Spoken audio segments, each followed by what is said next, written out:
All right, everyone. The Financial Times reported that Google was going to go forth with a deal with various news publishers. We're talking about the legacy media like newsprint, cable TV, and stuff. Now, remember, YouTube is already partnered with these firms. It gives them priority access to search results. It seems that it allows them to directly manipulate the results, at least in a few cases involving the New York Times, according to O'Keefe's people. No reason to doubt that. They've been on the money lately more often than not. So I'm just going to assume that that's probably valid. I haven't seen it directly refuted by the political elite. The New York Times came out and basically danced around the issue and said, oh, we have ethics. We even have an ethics handbook. Well, you're not directly addressing the issue. I think we probably can presume why.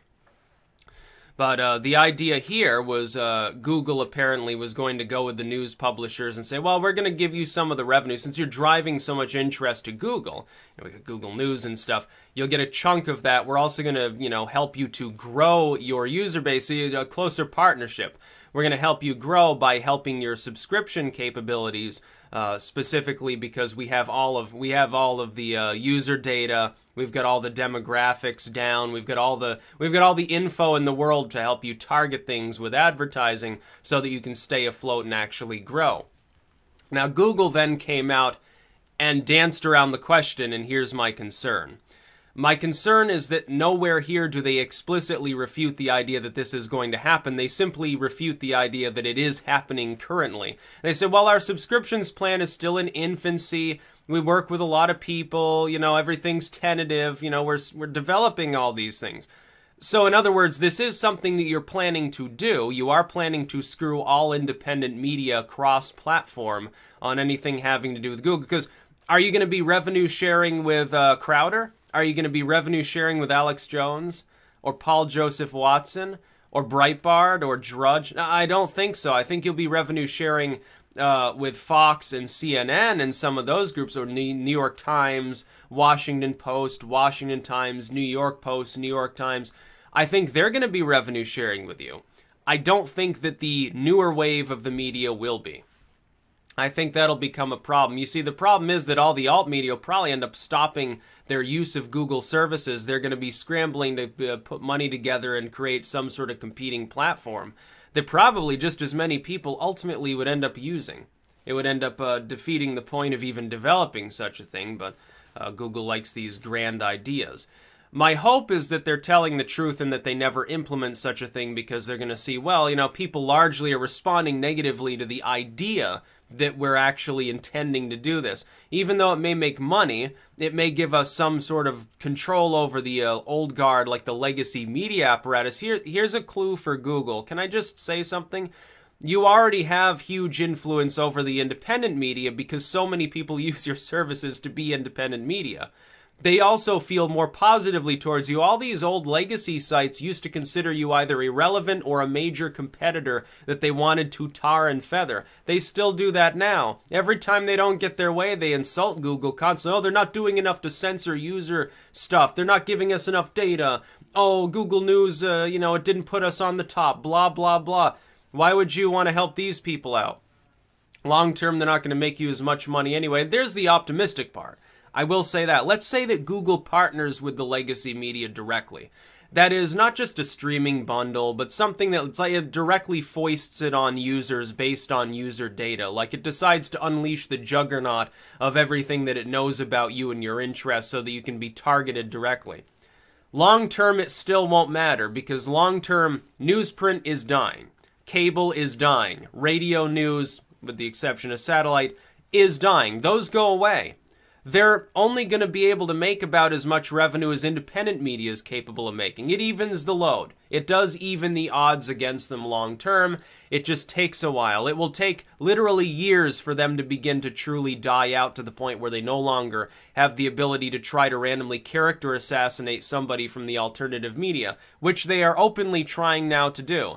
They don't even do it just to people that are directly competing on the media end. They've done it to PewDiePie. The Wall Street Journal probably attacked him because it's like, well, we got some partners, some advertising firms giving us money to write a hit piece because they're a competitor, some other gaming firm that does reviews in some way, some magazine, some TV show, doesn't matter. Probably paid him to do a hit piece. Probably did. That's probably what happened. He should have turned around and sued. It was defamation. There are plenty of us who have been defamed at this point too by various firms.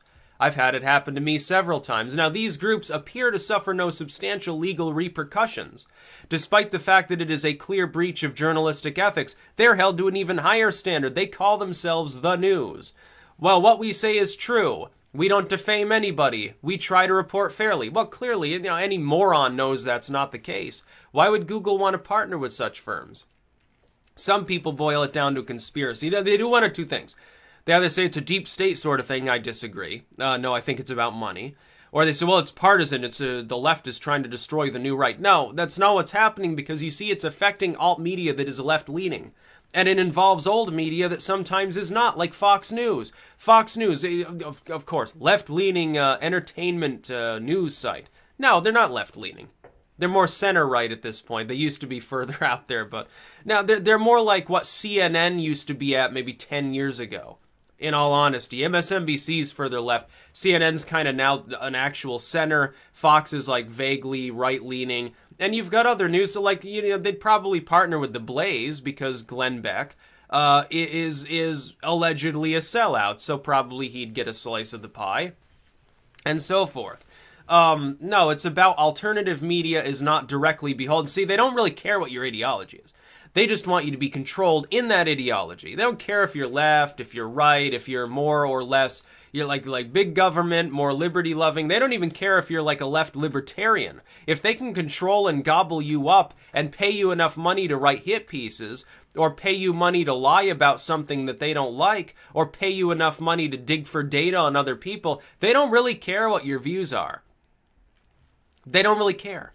They don't care if you love freedom totally. They don't care if you despise them, as long as they can control you. If they can give you money, nothing's more reliable than somebody whose loyalty can be bought with hard cash. They love relying on such people. It's not just the legacy media, though. There are people in big tech, I'm sure, that work the same way, and they try to stab each other in the back, too. That's the one saving grace, is that these groups still intercompete also. It's not a case where they've all amalgamated together, kind of with the legacy media, but big tech, no.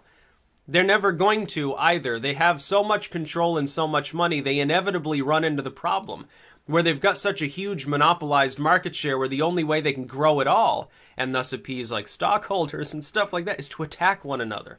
That's going to be their next big issue as they centralize further and further. Inevitably, they're going to try to rip one another apart.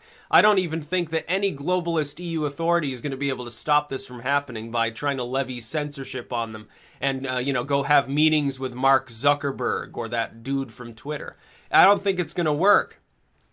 Long term, I'm optimistic even about the free and open internet surviving in a more or less uncensored form, but we're going to have to go through the dark ages to get there. That's the sucky part. It's happened before. Happens with other types of media too. It happened with radio. FCC wasn't the worst of it. Clear Channel started monopolizing everything, leading to the rise of a natural satellite-based competitor that now is far more important than all of the shitty-ass terrestrial radio combined. And it's there for a reason. It's there specifically because the old model didn't work. The old model of the web, which is ad-driven, censored, and centralized, is too inefficient and doesn't work compared to decentralized content creation.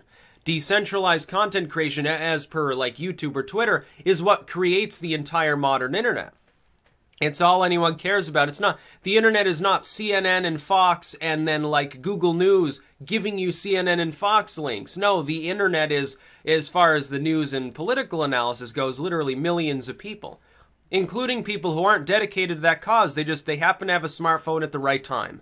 They do the occasional, like a monthly vlog, and they just happen to occasionally talk about political topics. That's part of the media too. And it's worldwide, let's face it. It goes beyond U.S. Borders. It goes beyond anyone's shores or their national sovereignty. It's worldwide. Minus Turkmenistan, North Korea, and most of China, at least. And Cameroon, for some reason, I think. Never gotten a YouTube view from Cameroon. I'm not sure what's being done there. I don't know. Is it censorship or is it lack of technological aptitude? Honestly, I'm not sure. Gotten viewed in Gabon, though. That was fun. Togo, places like that. Anytime someone is connecting from Malawi and the first thing they watch is an occult documentary, you know it's a good time. That's about all. Peace out.